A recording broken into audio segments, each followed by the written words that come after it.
Ladies and gentlemen, boys and girls, it's Diego. It is 6 o'clock on January 17th, 2026. It's time for another Green Card K1 Visa live stream.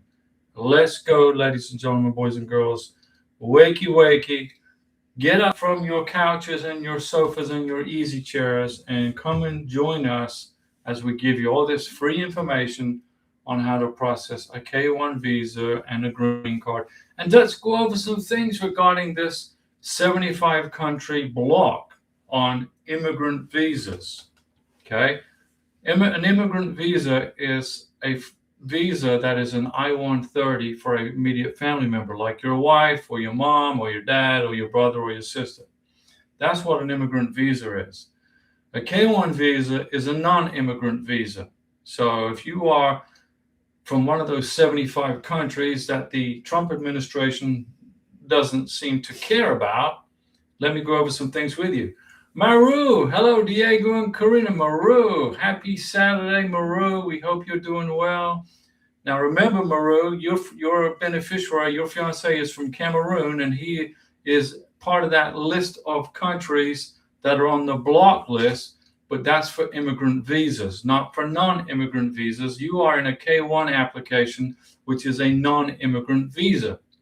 So the worst thing that could happen, the worst case scenario that could happen is that when your fiance goes to his K1 visa interview at the U.S. Embassy in Cameroon, if the block hasn't been lifted yet by the Trump administration, they will give him a 221G and they'll just put his visa on hold. They're not going to put him in a denial. They're not going to block him. They're not going to block him from getting his K1 visa. It may just go into a holding tank for a while. The worst case scenario, but there's no denial. Okay. Remember, a K1 visa is a non-immigrant visa.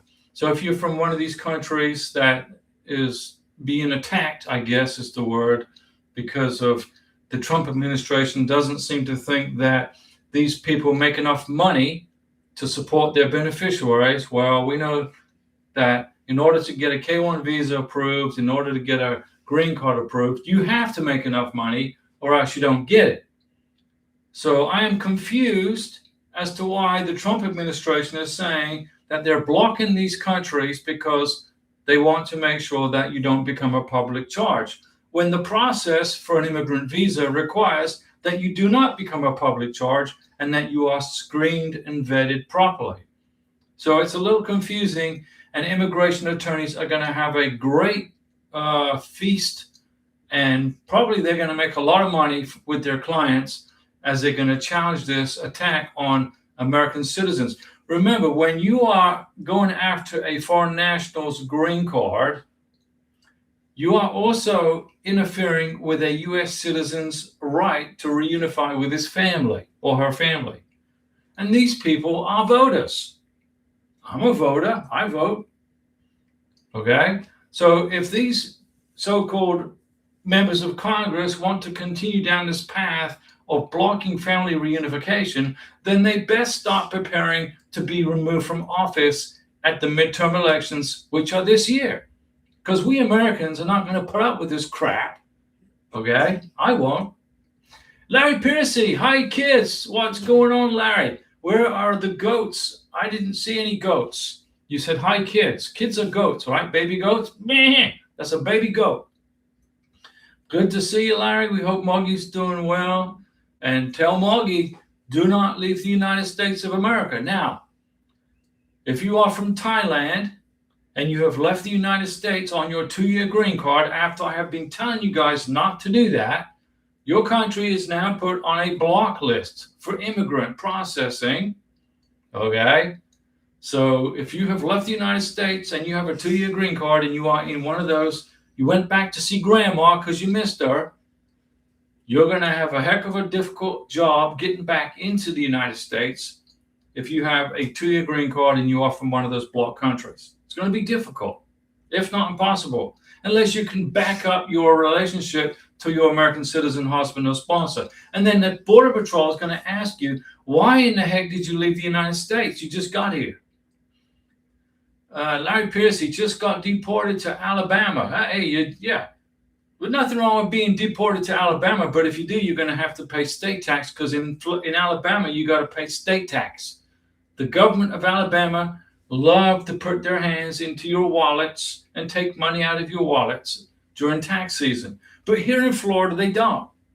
I live in Florida. Karina, we live in Florida, and we don't pay state tax. So we're glad to be here.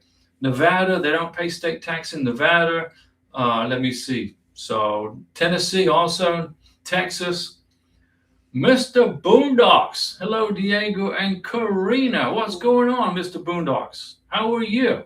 What's going on? How's your family? I was just going over some things with the blocked immigrant visa entries into the United States. If you are from one of those countries with a blocked immigrant visa, remember, if you're in the K-1 visa process, the K-1 visa is a non-immigrant visa, doesn't pertain. But the worst case scenario could be you go to the visa interview and they just put you on they give you a 221G and put you on a hold temporarily. Larry Piercy, Moggy says, hi, Karina. Hi. Now, Larry, you make sure that Moggy doesn't leave the United States. Keep her in Florida with you, because she's from Thailand. And apparently the Trump administration doesn't like people from Thailand for some reason. Why is that? I don't know. My dad actually lives in Thailand. DFM ... Hey, hello, Diego and Karina. Hello. What's going on, DFM? How's this microphone holding up? Is it working? I hope so. When immigration or the U.S. government says that there is a permanent block on something, there is no such thing as a permanent block on something. It depends on who is the president, who is in Congress, and who's running the show. Okay? So if USCIS is saying there is a permanent block on something, that's depending on who is in the White House or in the Congress. But we have elections every 2 years for the Congress and every 4 years for president. And if it is the intention of this government to block reunification of families, then it is the intention of the American people to remove these members of Congress out of their seats and replace them with people that will reunify families. We live in a constitutional republic, not in a kingdom of monarchs and kings. Larry Pierce, I know, no worry about that. There you go.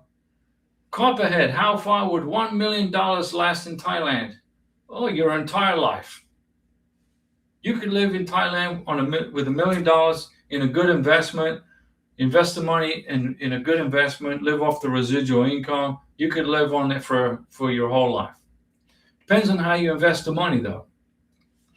You got to put it in, I don't know about the stock market, maybe. Put it into the stock market or a bank that gives you a good return on a certificate of deposit. Who knows? I'm not a CPA. But I am an expert on K-1 visas and green cards. 1 million equals 500 months.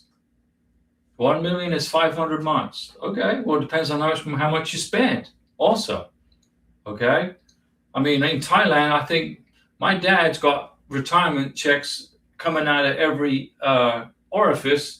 He's got military retirement, retirement from the government, Social Security or whatever he's getting, his income investment. So I don't know. My dad's, and he runs a restaurant with his wife in Chiang Mai.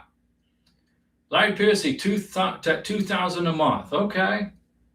Well, it doesn't take $2,000 a month to live in Thailand or the Philippines. You could probably live on $900 a month in Thailand if you don't live on the coast in one of those expensive resort towns, like Phuket or somewhere like that. The resort towns are expensive. If you live inland in the countryside, you could probably live on $900 a month very easily.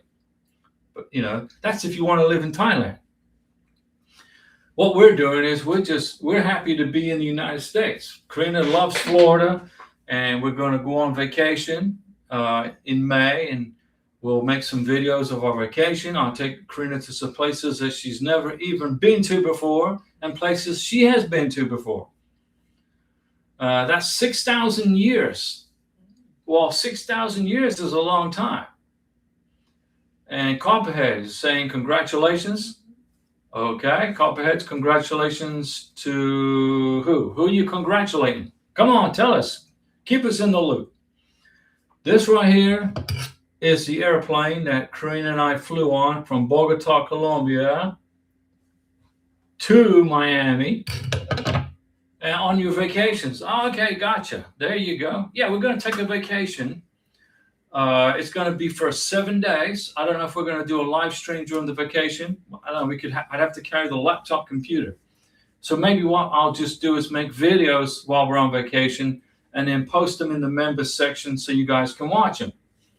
Because we'll make videos of our vacation for the members, guys. Brownie RSPS, welcome back as a member. We're glad to see you back renewed again. Welcome. We give Mountain Dew salute to Brownie RSPS. Now, Brownie is from the United Kingdom, but now he's working on being an American, right? You're learning to be an American. You're learning how to spell words differently, color without a U, line without a Q, right? You're getting there. Cameron Kevin. Okay, Cameron Kevin. Members. We got members. Copperhead's a member. Cameron Kevin. Larry Piercy. Maru's a member. I have a question. We sent our adjustment of status in December 15th. Okay. Had the biometrics on the 8th of this month. So December. Okay, and her green card interview is on the 22nd. It's going very fast. Okay, what's the question? I'm here to help you, and I've got the answer. Brownie RSPS, we are all getting there day by day. Forever grateful to you, Diego. We're here for you. Corinne and I are here for you. Cameron Kevin just want to know what is going so quick. Why is it quick? Let me explain to you why things are going so quick. Okay, number one. When you fill out an adjustment of status paperwork, if you make a mistake on the paperwork, your green card is getting denied and sent back to you. Then you're going to have to be calling me, if you remember, to figure out how to fix that problem. So immigration is no longer taking the time to send out the RFEs they used to send out in the past, requests for further evidence. They're not doing that. Okay, you messed up the 864, denied, send it back, boom. Next part, okay, this one's good. That's why it's speeding up. Plus, they don't have to deal with all these bogus asylum seekers. Thousands of people seeking asylum in the United States for some. In my opinion, I don't know. Some of them are legitimate, some are not. So immigration's got more free time now to get things done. Okay. That's the reason. Brownie RSPS, thanks for rejoining as the member. We appreciate you. We appreciate all the members of this channel. But remember, guys, as a member, you can now get my phone number and email. Don't be shy. Call me, text me. Call me up with your questions anytime. Remember, I'm done, retired 3 times already. So this YouTube channel is for you. And I want to help you get your family reunified. Now, if you're a part of those 75 countries or those pause countries, which includes Venezuela, they're put on a pause for USCIS processing. Okay. Basically, what that is a circular firing squad for the members of Congress that decided to implement that. We're in an election year. And every time you jack around with a foreign national and you think these people, they think they're doing good for the country. What they're actually doing is when they mess with one foreign national, they're jacking around with about 10 American citizens who are in that group, in that family unit. Mom, dad, cousins, uncles, second cousins, brothers, sisters, husbands, wives, and they're all voters. And let me tell you something. When the U.S. government decides that they're going to indiscriminately or selectively pick a country and say, no, you can't come to this country, that affects not just that one foreign national, but a big bunch or a huge group of American citizens. And whether they vote or not in the past, they're registering to vote. They're going to vote this year, and they are going to remove from office those members of Congress that are in support of blocking families from being reunified with each other. Now, I'm not a Republican. I'm not a Democrat. I'm a non-party affiliate. Okay? But I vote. And if you're messing around with my family, I'm not going to support that politician. So the reason things are going by so quick, there you go. Can you see, Karina? I'm blocking the light. How's that? The reason things are going by so fast is because immigration is adjudicating quickly. Any mistakes, the paperwork sent back to you, either denied or redo. Okay? And I want you all to know and understand that nothing is forever. Presidents come and go, and politicians need to be changed like babies' diapers, often and quickly, especially when they start messing up and, messing with people's lives like they are. I mean, you just can't do that. This country was built on immigrants. The country was built on immigrants. Now, if you are here illegally, you're going to be sent home. Go home.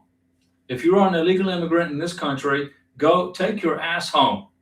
Okay, while you can. But if you are in a legal process pending an application and you feel like you're being blocked or denied, it's not permanent. And and try not to stress it. Okay, nothing is ever permanent. Brownie RSPS is incredibly stressful, and not to mention expensive without all the added garbage they're throwing at those 75 countries. Yeah, it's ridiculous. Brazil, Thailand, Nepal. See, Nepal, that's a country that's persecuted by communist China. Communist China should be on that list of blocked countries, not Nepal. Seriously? They're happy to take the fees for these applications. Right, so USCIS is taking the money, but they have to follow what the executive order says, but it's a temporary. Because bottom line is, unless it's law that Congress has passed, it's not permanent. Okay? Unless the Congress of the United States has passed a law that went to the Senate for ratification. So if the Congress passed a law that says these countries are blocked from immigrant visas, and if the Senate ratified that, and if the president signed it into law, then it's law. But it's not. It's just a freaking directive. And a directive is not enforceable permanently.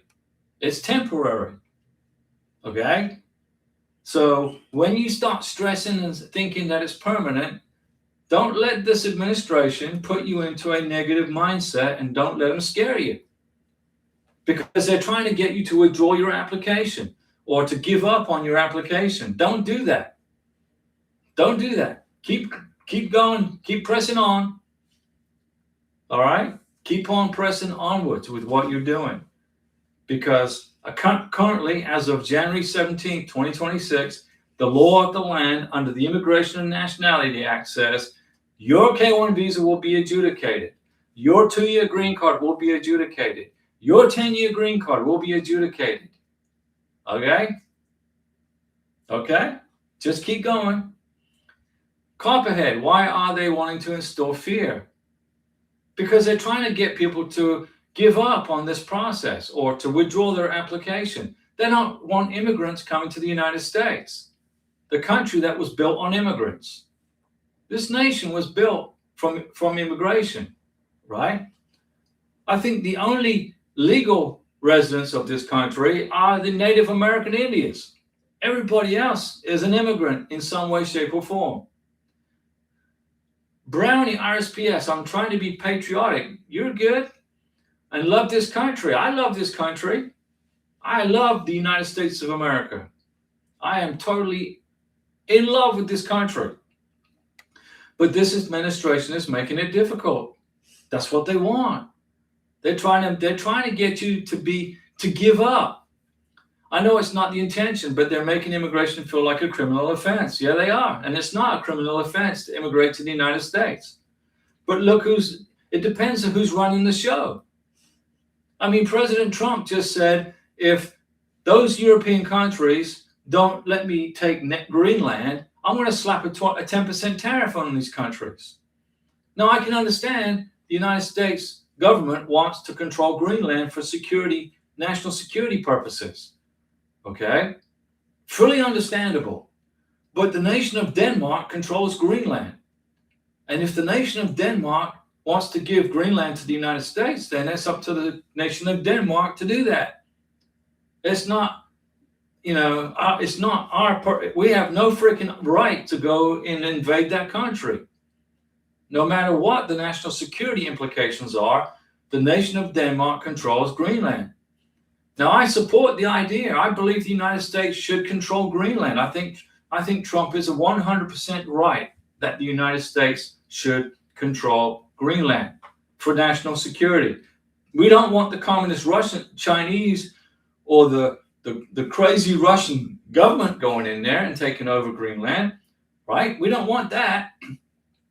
But unless President Trump has been given access to some secret, top secret analytical information that they're planning to take over Greenland, then there should be no reason for us to be trying to take Greenland, unless there's an impending threat from Russia or China. Maybe he knows something we don't know. It could be, right? And then he should share that information with Denmark and say, look, government of Denmark, this is the actual intelligence that I have that's going to happen. Let the United States protect Greenland, or do a joint, share responsibilities of governing Greenland jointly. Greenland, United States, and Denmark as joint partners. I don't know. Brownie RSPS, yeah, and the Economic Union said they'll suspend trade with the U.S. if they use tariffs as leverage. Right. Canada's already looking to do business with the freaking communist Chinese. They're gonna. What did they do? They just dropped all of the tariffs on electric batteries or something. The Canadians are working with the communist Chinese because the current administration is giving Canada a hard time. I think there's a way to resolve it other than threatening our NATO allies. Well, yeah, diplomacy isn't where you don't threaten NATO that you're going to put a 10% tariff on the United Kingdom, a country that's been a loyal supporter of the United States for years.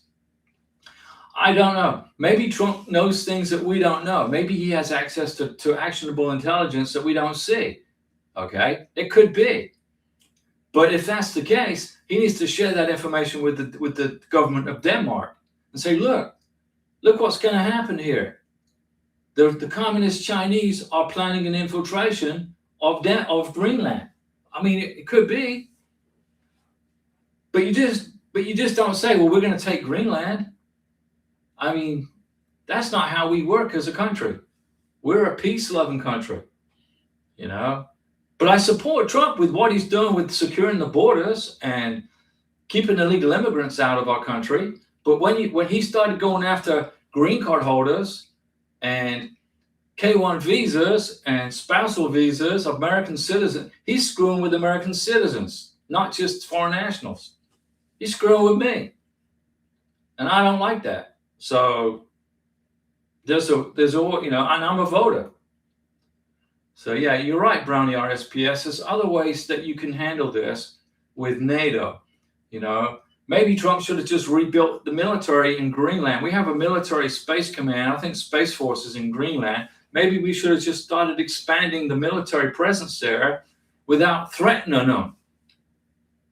There's a way to do things. If you've got 100 military advisors in Greenland, turn it into 2,000 or 5,000. And then the Danish government will say, okay, you can expand your military here. Instead of threatening people with tariffs. I mean, I don't know. Brownie RSPS, yeah, there are several air bases in Greenland that are US owned. Right, just expand them slowly. Start, doubling up on military infrastructure. Expand the troop presence in Greenland slowly. And do it with the permission of the Danish government. And the Danish government, I'm sure, would be agreeable to say, okay, yeah, you can expand Space Force in Greenland. Go ahead. I mean, seriously. I don't know. I think Trump's just used to getting his way all the time, and he's not accustomed to being where he has to go through Congress and the Senate. As a capitalist businessman, he is accustomed to picking up the phone and saying, "Hey, buy this building over here in Nevada, or buy this land over here, whatever." He's used to just making a phone call and writing a check. But that's not how our government functions. And diplomacy is a whole different ballgame. Okay? So I'm not angry at Trump. I just wish he would approach things a little differently. So anyway, it is what it is. But my objective is to get you guys to understand that when you feel that you are blocked from coming to the United States on an immigrant visa, like our friend whose wife is from Colombia, he's got a spousal visa processed. I did this entire K1 visa application for him. Now I've got him working on the spousal visa. They just put Colombia on the list of blocked countries for immigrant visas, which his wife is going through. But she's from Venezuela also. She has Venezuela and Colombian nationality. So she can get a Venezuelan passport, which will qualify her for the immigrant visa, because Venezuela hasn't been blocked from getting immigrant visas. But they have been put on a pause for processing visas in the United States. The solution to this whole thing is to lift all the blocks and the pauses on every single freaking country, and to let USCIS do their job of adjudication, which they've been doing for 50, 60 years. The Trump administration has to trust the people in the State Department to do their job and let them adjudicate the applications, not block them. All that does is it just irritates American citizens. More Americans get irritated than foreign nationals. Now, I'm not political either, Brownie RSPS. You said I'm not someone that likes talking politically by any means. I don't either. It's always a sensitive topic. It is. To avoid it. I try to. But the main point is I hope things improve for everyone involved. Bless you all. Listen, everything's always has a starting point and an ending point. A K1 visa has a starting point and an ending point. If you qualify for the K1, you're going to get it. A spousal visa, an immigrant visa, has a starting point and an ending point. If you qualify for it, you're going to get it. I don't care how many blocks and pauses and executive orders. It's just, all that is just a temporary slowdown of your adjudication. And don't be put into a fear mode. Don't go into panic mode and withdraw your application. Wait it out, because if you qualify, you're going to get it. But you just got to wait it out. Remember, presidents get removed from office by the Electoral College every 4 years or every 8 years. Cop ahead, after I-129F approval is the DS-160 next. Once you get your NOA-2 letter and your K-1 visa has been approved, you are going to wait for the National Visa Center to contact you in a Packet 3, Packet 4 email, where they will give you instructions on how to process the DS-160. Okay? So you got your NOA-2 letter, you got your K-1 visa approved. It then goes to the National Visa Center from the Service Center. They look at it. The National Visa Center, they will look at, make sure there's no mistakes in the application, and then they will send it to the embassy or the consulate. Once the embassy or the consulate is not busy, with a case, with this workload, you're going to get a case number from the National Visa Center. Once your K-1 visa arrives at the embassy or the consulate, whether it's in the Philippines, the United Kingdom, Colombia, even though they're on a pause for immigrant visas, that's when you wait for the Packet 3, Packet 4 email, and then it will give you clear instructions on how to process the DS-160, pay the consulate fee. I believe it's $260, something like that. I think that's how much it is. But you got to wait now for the embassy. That's all. You'll get an in-transit status email, which means that your K1 visa is in an airplane flying to the consulate or the embassy. Then you're going to get the ready status from the embassy in an email.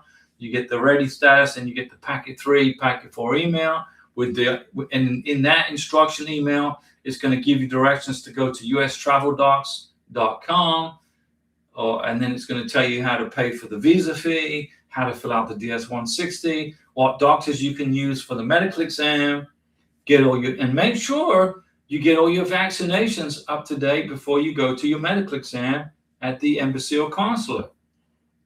Get all your vaccinations up to date, because it's a whole lot cheaper to get them done in the country you live in than it does in the United States of America.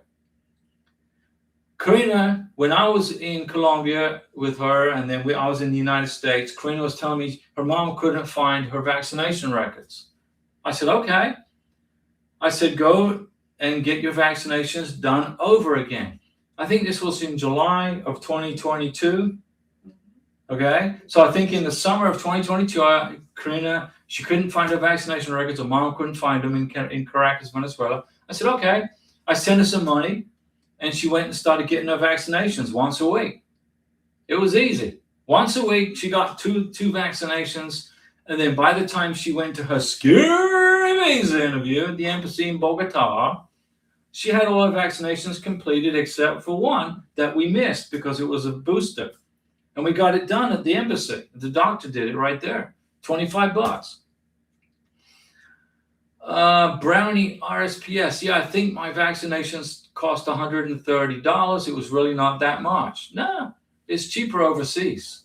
You were in England, so you got it done under the British health system. What is it? The National Health System, the NHS? Brownie RSPS, if I would have gotten it done in the United States, it would have been $360. Yeah, it's triple the price. Here it's expensive, especially if you live in California or New York City. If you live in California, they want to tax, every single white blood cell in your body. California is the tax and spend capital of the world.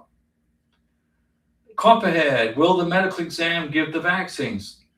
You can get the vaccines done on the day of the medical exam, but you really don't want to get 12 vaccinations done on one freaking day.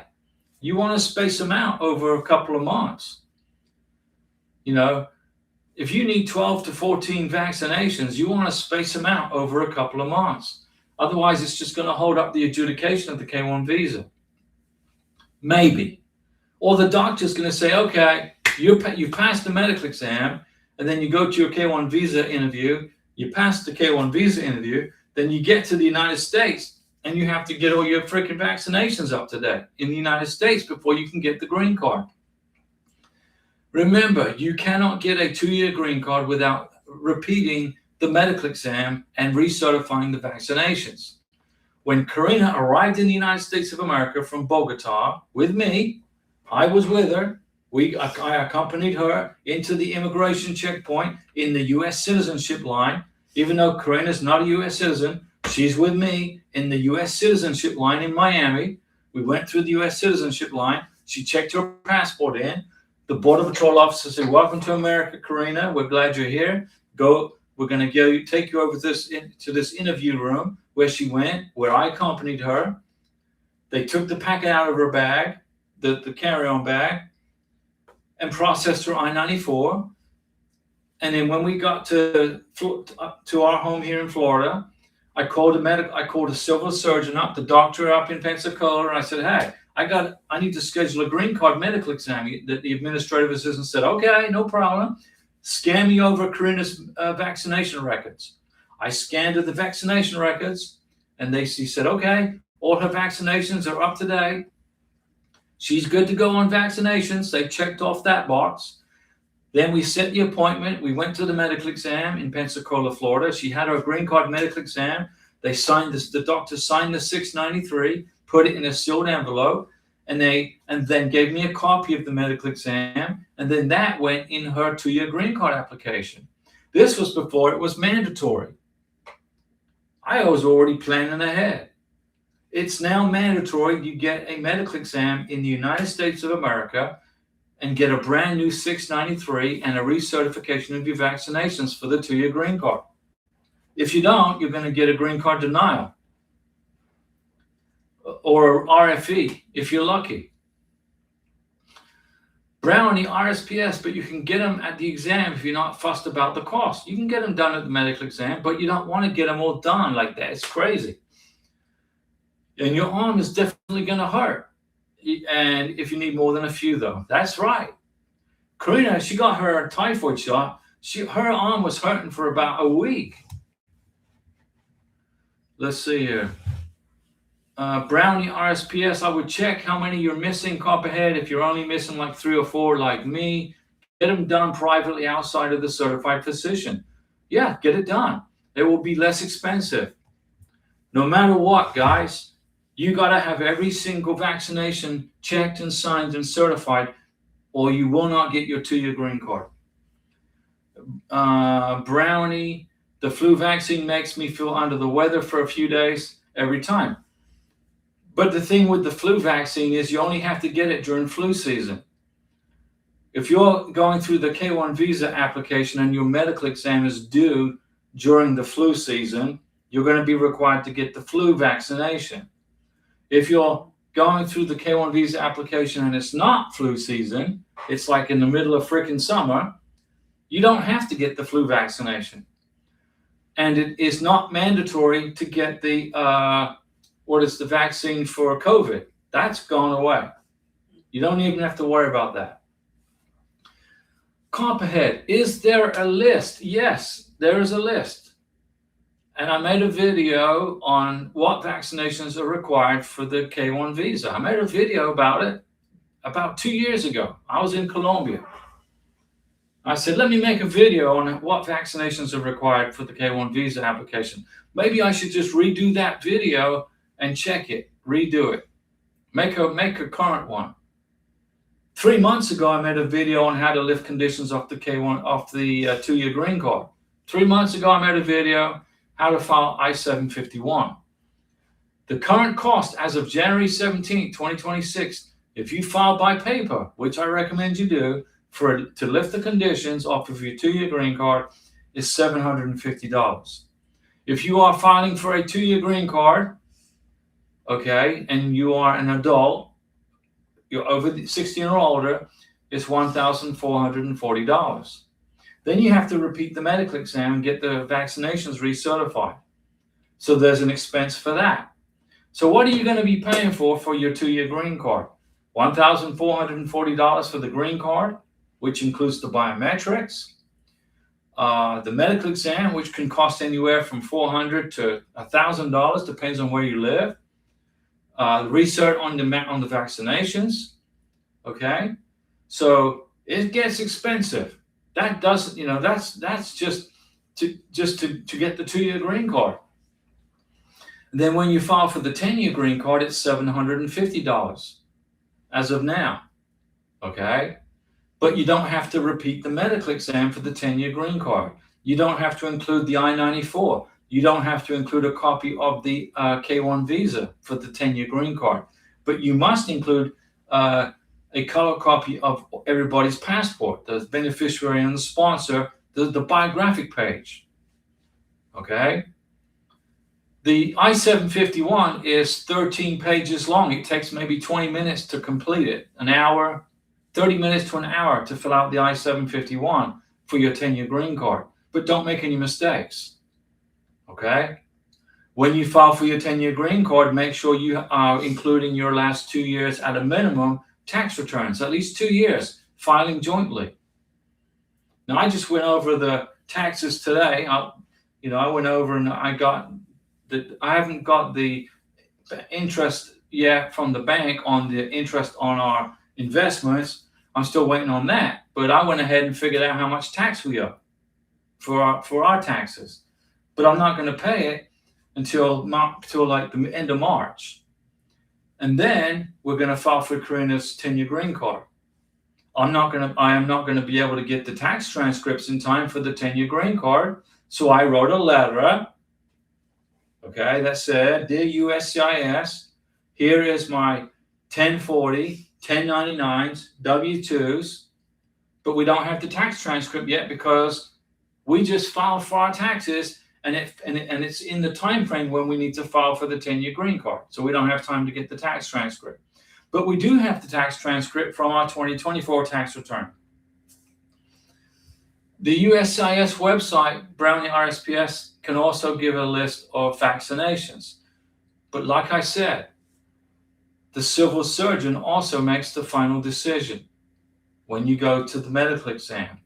Okay, the civil surgeon has the actual list, but if you can go to the USCIS website and get the list, you can watch the video I made. You can Google list of vaccinations for K1 visa. Check it out. There's always ways to find out this information. But my recommendation is you get them all done before you come to America. When you get to the United States of America, you don't want to be trying to look for a place to get vaccinations. You want to be concentrating on getting the medical exam done, recertifying the vaccinations, getting your 2-year green card application put together, getting your husband or wife his or her social security card, putting him or her on the bank account, getting more pictures together with family and friends. Introduce your new husband or wife to all of your friends in the United States. Let's suppose you're from the Philippines. There's got to be a Phil-Am club somewhere in the city that you're moving to. There's a Phil-Am club in Pensacola. There's a Phil-Am club in all different cities across Florida. Get pictures with a group of people at the Phil-Am club. Remember, this process does not end, okay, until you become a U.S. citizen, okay? Then you're done. But once you become a U.S. citizen, you got to keep your nose clean for 5 years as a U.S. citizen. Because if you get in trouble as a U.S. citizen in the first 5 years, they could denaturalize you and strip you of your citizenship, depending on what you do. Okay? So, for the first 3 years of good moral character married to a U.S. citizen, you get U.S. citizenship. You can apply for U.S. citizenship 90 days before the 3-year mark of your issue date of your 2-year green card. Okay? So Karina, the issue date of her 2-year green card is June 2024. So in 2027, minus 3 months, so in March of 2027, Karina will qualify for U.S. citizenship. Okay? Brownie RSPS receipts are also great to tie to photos. Right. Especially if the receipt also appears in joint bank statements. Right. Karina and I, we celebrated our second wedding anniversary on June 14th. On January 14th of this month, Karina and I celebrated our second wedding anniversary. So we went to Texas Roadhouse and we had the steak special with shrimp and, I don't eat French fries anymore, but I had the broccoli and the green beans. Karina had the potato wedges. And we took selfies together at our dinner at Texas Roadhouse Steakhouse. Then when I got the bill, I kept a copy of the receipt. I printed a copy of us together in the restaurant, and I titled it Second Wedding Anniversary Dinner, June 14th, 2026. Texas Roadhouse Restaurant, and the city and the place, Florida. And on the back of the photo, I taped the receipt from the dinner date, which is also going to show up on the bank statement. That went in her 10-year green card application. So when immigration look at the picture of us together celebrating our second wedding anniversary at Texas Roadhouse, and they don't pay me to say that. There's no pay. They don't pay me to say that. But when they flip the picture over, they're going to see the receipt for the dinner date and the date. Okay? Copperhead, congratulations. Well, thank you, Copperhead. That's a Mountain Dew salute right there.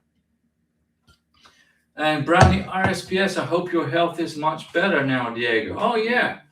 As soon as I eliminated 99% of all the freaking sugar in my blood, I eliminated white bread, Coke, Mountain Dew, White rice, as long as you can eat white rice as long as you process it correctly. You can cook it and freeze it and reheat it. I got my blood sugar under control. I had to lose 25 pounds, which I did. I went from 185 pounds to 150 something. I'm 156 pounds, something like that. I stripped all that fat off my stomach. Now I'm great. I can actually bend over and pick stuff off the floor without grinding and groaning.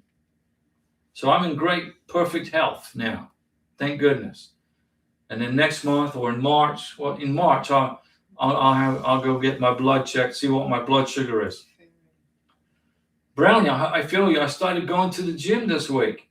That's what I forgot to do 2 years ago. Go to the gym. I'm kidding. There you go. Walking is just as good for you. If you want to lose weight, it's better I don't recommend jogging. Jogging just tears up your joints, okay, and raises your cortisol. You want to lose weight slowly, you go for a 20-minute walk after you eat dinner, or go for a walk during the day. I see people out there jogging, and I'm thinking, man, when I was in the United States Navy, that was part of my daily life, was get up at 5 a.m. and go friggin' jogging. And then it was just playing havoc on my joints, on my knees.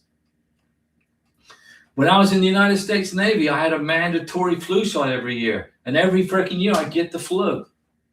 When I got out of the Navy, when I retired from the Navy, I said, hallelujah, I don't have to get a flu shot now. And I think I've only had the flu once since 2002. Brownie, I love cycling. There you go. Karina, I got to teach her to get out on a bike. I just bought a new bike seat for her. The bike seat, and I changed it to this one. So we'll get her riding a bike too. But right now we're concentrating on her 10-year green card, which is just a couple of months away. The 751 we're going to fill out a week before we file for her green card. You don't want to be filing an I-129F. You don't want to fill out, number one, when you want to fill out paperwork for immigration, you go to uscis.gov/forms. Don't Google I-129F because you're going to probably get a form that's out of date from somebody that's just explaining how to do it. Some of these immigration attorneys, they post a form from 5 years ago on how to fill out an I-129F, and the form is no good. Don't download it. Do not do that. Every single form that you use for immigration must be downloaded for free from uscis.gov/forms. I want to type it right here. uscis.gov/forms. So you're going to fill out an I-129F. A week before you mail in your I-129F package, your K-1 visa application to Louisville, Texas, that's when you fill out the form. Don't fill out your I-129F and then in 6 months file your K-1 visa application, because there's a good chance that form is expired. When we file Karina's 10-year green card in March of this year, couple of months, about 5 days before we send it, UPS, we're going to ship it, UPS is the closest, I will fill out form 751 about 5 days before we freaking mail it in the UPS package. That way I know I got the most up-to-date form. So when that form gets to immigration, whenever they open it up, if the form is expired while I'm waiting for them to open the box, it's irrelevant because it was in status when we mailed it. If you file an I-129F and it takes 6 to 8 months for them to get to your paperwork, and then the form expires while it's at immigration in California, don't worry about it. It's all good. It's still in status. You just don't want to send in an expired form because then you're going to get denied or rejected. Chris, to Larry Piercy, how did you like your Texas Roadhouse meal the other day? Chris, I figured you may be there the other day. You were not online with Diego. It's a question for Larry Pierce, for Larry. Larry's wife is from Thailand. And we did the whole process for Larry. I went over his entire K1 visa application. I went over his entire green card application. And we did that at Texas Roadhouse, believe it or not. Larry Piercy and I and Karina, we were at Texas Roadhouse eating steaks, and I was reviewing his K1 visa application and then his green card application. It was great. And Larry's here. Chris, let me see here. Wife is still waiting on her 2-year green card. It's still pending status right now. It checked like 3 days. Okay, don't worry, Chris. As long as it's still pending status, just relax, okay? You're good. Be patient. I know it's easy for me to say that, but just be patient, okay? You've got this. Let's do this, okay? Now, I may not agree with President Trump blocking spousal visas right now. It's just ridiculous what he's doing, okay? But in his mind, he's doing the right thing. But I'm going to give you some mega pixie dust on your wife's green card, okay? Just there you go. When we file for Karina's 10-year green card, it's going to be a while. It may take a year and a half to get before they open up the freaking box. If it takes 2 years, then I'm going to file a lawsuit for them to force them to do it, and then she'll get her green card. I don't care what adjudications, what pauses, what blocks, what executive orders are signed, because it's irrelevant. The Congress of the United States created the Immigration and Nationality Act, which means that your green cards will be adjudicated. I don't care if you're from one of those block countries, let's suppose you're in the United States and you have your K1 visa and you're going through the adjustment of status, you're getting ready to file for your 2-year green card, but you're from one of these block countries. You're not going to get blocked. The block is only for people who are outside of the United States trying to come in. Okay? If you're trying to get into the United States on an I-130, right now you can't. But if you are in the United States already on a K1, getting ready to file for your 2-year green card, you're good to go. But if you're from Venezuela, it's just going to sit in a holding pattern until they lift the pause. But they can't block it. They can't deny it unless you don't qualify for the frickin' benefit. So I'm not worried about it. And you shouldn't worry about it. If you are in the United States with a 2-year green card, and you're from Colombia, and you're getting ready to file for a 10-year green card, you're good to go. You can still do that. Brownie RSPS, patience is honestly the best thing. You'll drive yourself crazy with anxiety. Don't check every day. When I filed for Karina's K1 visa application, right here in Florida at the UPS store, they don't pay me to say that, okay, I got the NOA-1 letter in 5 days. Boom, there was the end. I'm like, what the heck? I thought I'd made a mistake on the paperwork. I thought they were sending it back to me. But I knew I hadn't made a mistake because I never make a mistake. So I opened up the letter. I said, here's your NOA-1 letter. Here's your receipt number. I said, great. It took 13 months to get the NOA-2 letter because of COVID. Remember, all the immigration, all the consular officers, all of the USCIS folks were understaffed, undermanned, underwomaned. They were hiding under their desks because of this influenza. So it took a long time for me to get the NOA-2 letter. But I wasn't checking the status every day on my freaking iPhone. I would check once a month. On the 30th or the 31st of the month, I would check the status once a month. On the 31st of May, 2023, on the 31st of May, 2023, I checked the status. Karina's K1 visa got approved, remember? And I called her. I said, hey, your visa got approved. The time before I checked on April 30th. And then May 31st. Then she got approved. Then I started packing my stuff because I had to bring a bunch of documents to her in Colombia. Chris, I just got done vacuuming the car and wiping down everything. Well, you must be cleaning up after COVID. No, I'm just kidding. There you go, Chris. Good job on cleaning and vacuuming. Maybe I'll do that tomorrow. Now, tomorrow I'm going to go visit my brother.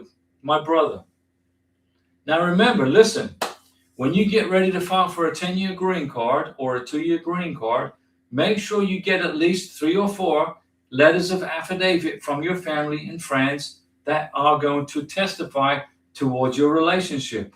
And they must be notarized documents. They are getting strict now, starting January of 2026. They are getting strict on enforcing letters of affidavit.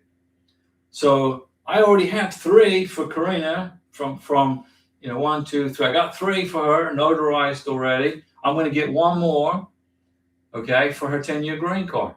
So if you'll get, before you file for the 2-year green card or the 10-year green card, make sure you get at least 3 or 4 letters of affidavit from your family and friends, and it must be notarized. If you don't notarize the letters of affidavit saying, yeah, Karina and Jeff are happily married for over 2 years now. They're doing great. Karina's doing great in America. She's assimilated. She's becoming American, blah, blah, blah. I'm going to get 4 of those letters, okay? Notarized, okay? If you don't notarize those letters, they're going to send them back to you and say, we need these. This is where you get the RFE. If you submit a fantastic 2-year green card application and you don't include some strong letters of affidavit, they won't deny your case, but they'll send you an RFE asking you for the letters, possibly, okay? All right, guys, I've been talking for an hour almost. I hope you learned something new today on this live stream. It's Saturday, it's the weekend. If you are from one of those bloc countries, remember, nothing is permanent. Politicians come and go. Presidents come and go. Members of the Senate come and go. And the immigration process continues. Sometimes it stops and pauses temporarily, but it will continue. Okay? I promise you that. The Immigration and Nationality Act is the law of the land. And in that law, it says, if you are a green card holder, you have a right to due process. Okay?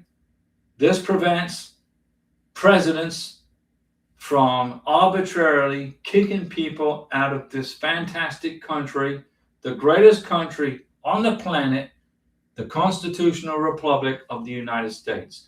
To those folks that are feeling like they're not welcome here because they're from one of these bloc countries, you are welcome here. You are welcome here. We want you here. You are a fantastic asset to this country, and you will get here. Some presidents make the process a lot slower. Some presidents make the process a lot quicker. But trust in my words. Listen to my words. You are qualified for the benefit. You're going to get it. With that said, I'll see you guys on Monday. I'll make some videos for you tomorrow. I'm going to see my brother. Corinne and I, we're going to zip on over to my brother's house. And it's my turn to buy lunch. I think we're going to eat Mexican tomorrow. It's my turn to buy. Thanks for watching. Thank you for being a member of the channel. We appreciate you guys for being a member of the channel. And if you are a member of this channel, call me, text me if you want, if you got questions, and join. There's a join button down here somewhere. See ya tomorrow. All right, Chris.